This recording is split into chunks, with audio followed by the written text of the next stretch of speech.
I'm going to do a video audit on my very first real estate video I ever did. And we're going to assess, as a 5-year professional in the space who has been full-time for 5 years, is the video good enough these days to make real money and get real clients? So if you do have an interest in making money with your camera, or you'll just want to get into the content space, this one will be worth your time. So for the sake of my viewer engagement on this video, we're just going to go through it in order, and I'm going to point things out along the way. What I think is good and what I think is bad. So let's go. A little bit of a wobble there.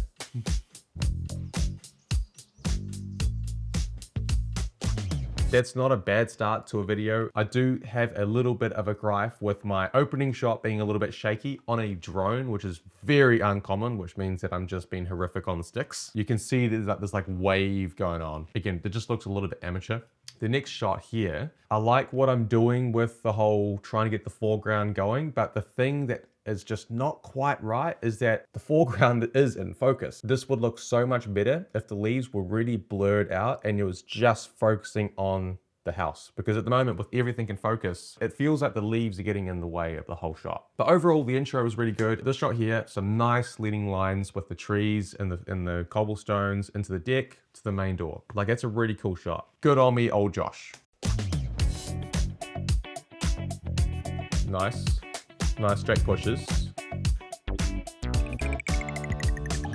So now that we've dived into more of the meat of the video, the songs kind of increase in its energy. We did do a speed ramp, which was a very grim speed ramp. When you do a speed ramp from the intro into the main piece, or the main meat of a video, you want to go to the hero piece of the house off the rip, which is usually the kitchen. I mean, technically we are seeing the kitchen, but the door covers half of the frame. We've got a mirror over here. We've got a wall here.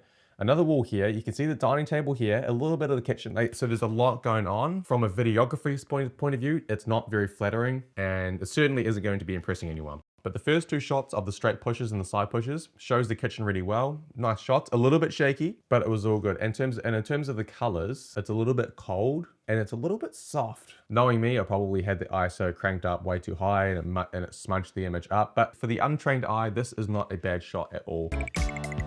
I like this shot.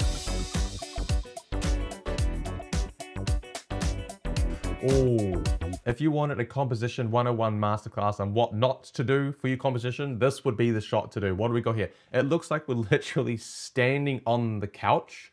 We're looking like the focal point seems to be the car outside the window. We've got the TV wedged in the corner. We've got a table which is providing absolutely nothing to the image. And again, the image is quite cold and quite soft, and you can see there's a lot of grain through the image. This would probably be, well, this is the worst shot of the whole video so far. Nice transition to the outside. It's flying nicely. Nice colors in the green in the sky. I'm picking up a little bit of a habit here that we're holding on to shots for too long. Now, there's no real set rule on how long you hold shots for, but you want to kind of run them along to the beat of the song. And this one here, it was just a few frames too long. So if we go back, I would have it cut there. So it's about half the length. It's not a big hero shot. It's long enough to see what we need to see and then to move on. But the next half of this clip is just the same thing. And what it does is it sucks the viewer out of the immersion of the video to remind them that this is a real estate video. And the whole goal for us as creators is to make a pretty immersive and addicting video to watch that keeps them locked in the entire time.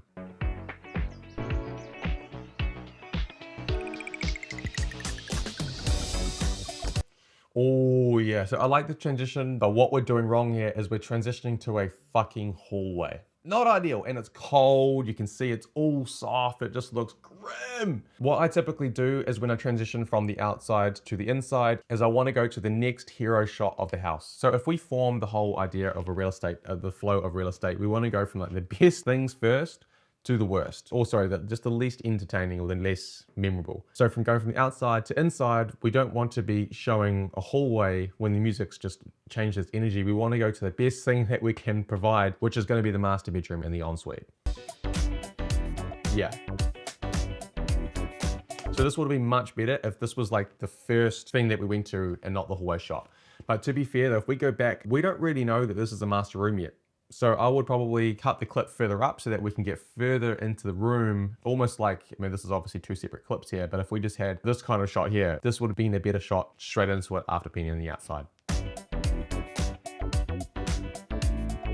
Now, when I was starting my videography journey, I was told to hold the gimbal or camera around shoulder height. Now, the issue is I think that person was quite short and I'm 6 foot. So I'm blindly following this guy's advice. And I was like this, that you can see like something, you can't even see much. It's like, so you feel so far away from the image. And I just posted a video actually on this exact topic just a couple days ago. I'll try and link it above somewhere up here. It's like things I used to suck at with my videography.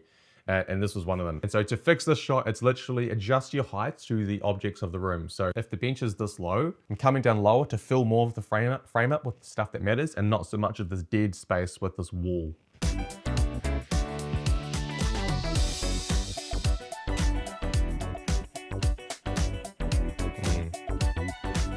A little bit too high again.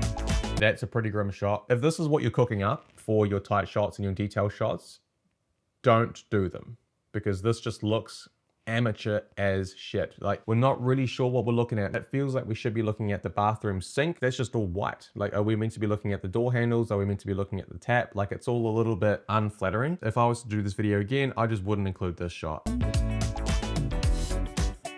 Now you can see that there's a lot of doorway here, which we don't really want. We like to get a little bit of like this bit as the clip starts and we push through it to give that feeling that we've entered a new room. But when we've got so much wall here on the left and right, the room feels a lot smaller. And again, it just looks amateur. So I would almost be starting to clip somewhere around here. We've got a little bit of the doorway. I would probably standing a little bit further to the right and angling a little bit more to the left so that you're getting less of this wall and more of the room and what's around the corner as well.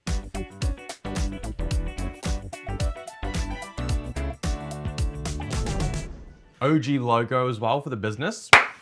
This is a pretty solid video, especially for my first one. I had no one to hold my hand through this process. I had no one to tell me whether it was good or bad. I just had to kind of wing it. But the real world doesn't really care if this is your first video or your 10,000th video or your millionth video. They do not care.